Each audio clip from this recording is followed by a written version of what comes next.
You know that weird moment when you check your savings account and for the first time in a long time, the number doesn't look tiny anymore? It's not millions, obviously. It's not retire on a yacht money, but it's enough to make you pause. Enough to make you think, wait, is this what breathing room feels like? And honestly, I think about this stuff way too much. My name is Threk, and I spend an unreasonable amount of time thinking about money, financial psychology, and why hitting certain numbers changes people way more than they expect. Because saving your first $10,000 isn't just a math milestone. It changes the emotional texture of your life. It changes how you react, how you plan, even how you walk through a normal Tuesday. And if you understand what really changes after $10,000, you stop seeing it as just a number and start seeing it as the moment your financial life gets its first real backbone. The first big change is that emergencies stop feeling like personal attacks. Before $10,000, every surprise has this dramatic energy to it. Flat tire, betrayal. Dentist bill, financial assassination attempt. Your fridge makes one weird sound and suddenly you're emotionally negotiating with the universe. But after you save $10,000, life still throws stuff at you because of course it does, but it doesn't hit the same way. Now there's a buffer, a cushion, a little space between the problem and the panic.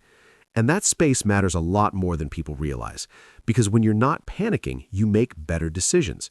You don't instantly swipe a credit card at 24% interest and call it figuring it out. You pause, you think, you solve. That's a huge shift. So if you hit $10,000, don't just stare at it like a museum piece. Respect what it's doing for your nervous system. It's not just saving your money, it's saving your judgment. The second thing that changes is your identity. This is the part people don't talk about enough, probably because it sounds a little soft and weird, but it's true. Once you save $10,000, you stop seeing yourself as someone who's constantly almost behind. You start seeing yourself as someone who can actually build something. And that internal shift, that is powerful. Because people usually act in line with the story they believe about themselves. If your story is, I'm bad with money, you'll keep doing shaky things even when you know better. But if your story starts becoming, I'm someone who saves, plans, and handles money well, your choices begin to line up with that. Not perfectly. You're still human. You'll still buy something dumb once in a while because it was on sale and your brain temporarily became a raccoon. But overall, your standards rise. That's why $10,000 changes everything. Not because it makes you rich. It doesn't. It makes you different. Then there's this third shift, which is honestly one of the most important. Time starts working with you instead of against you. When you're financially fragile, you're always reacting. You're paying for the past, surviving the present, and feeling vaguely guilty about the future. It's exhausting. But once you've got $10,000 saved, you finally have enough distance from chaos to think ahead. You can plan for a move, a job change, a slower month, or even just some actual investing without feeling like one mistake will knock you flat. I always think of it like trying to build a shelf while someone keeps shaking the ladder.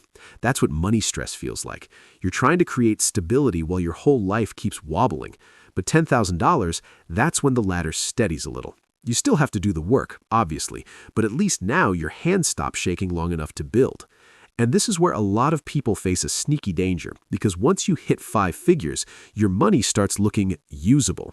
Suddenly, your brain starts pitching ideas. Maybe upgrade the car, maybe take the trip, maybe finally buy the thing you convinced yourself would fix your entire existence. It won't, by the way. That thing never does. So the next change after $10,000 is that discipline matters more. Before $10,000, the battle is often about getting there. After $10,000, the battle is about not undoing it. And those are two very different skills. One is hustle, the other is restraint. One is climbing, the other is holding your ground when temptation shows up wearing really convincing shoes. What matters here is giving that money a purpose before your impulses give it one. Maybe part of it stays as emergency savings. Maybe part goes towards high-interest debt. Maybe part becomes the beginning of your investing system. But whatever you do, decide on purpose. Unassigned money has a funny habit of disappearing into small things that are never actually small. Another thing that changes is your relationship with risk. Before $10,000, risk feels scarier because you have no margin. After $10,000, risk becomes something you can actually evaluate instead of just fear. That doesn't mean you should start acting like a finance genius because you watched 3 videos and now own 1 index fund. It just means you're finally in a position to think strategically. Now you can ask better questions. How much should stay liquid? How much should go towards future goals? How much can I invest and leave alone? Those are adult money questions, not flashy questions, better questions. And I think that's really what this whole milestone gives you, better questions. You stop asking, can I survive this month? And start asking, how do I build a life that feels harder to destabilize? That is a completely different game. So yeah, everything changes after you save $10,000. Emergencies feel smaller, your identity gets stronger, time stops feeling like an enemy, your discipline matters more, your decisions get calmer, cleaner, and a little more intentional.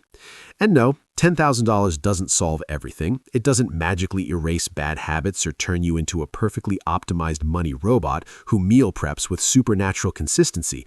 But it does give you something incredibly valuable: traction. It gives you a base, a first real layer of stability. And if you're not there yet, that's okay. Really, the point isn't to feel behind. The point is to understand why the goal matters. Because once you hit that number, you're not just someone who saved money. You're someone who proved they can create safety, momentum, and options. That changes you. Quietly, maybe, but deeply. And sometimes, those are the changes that matter most.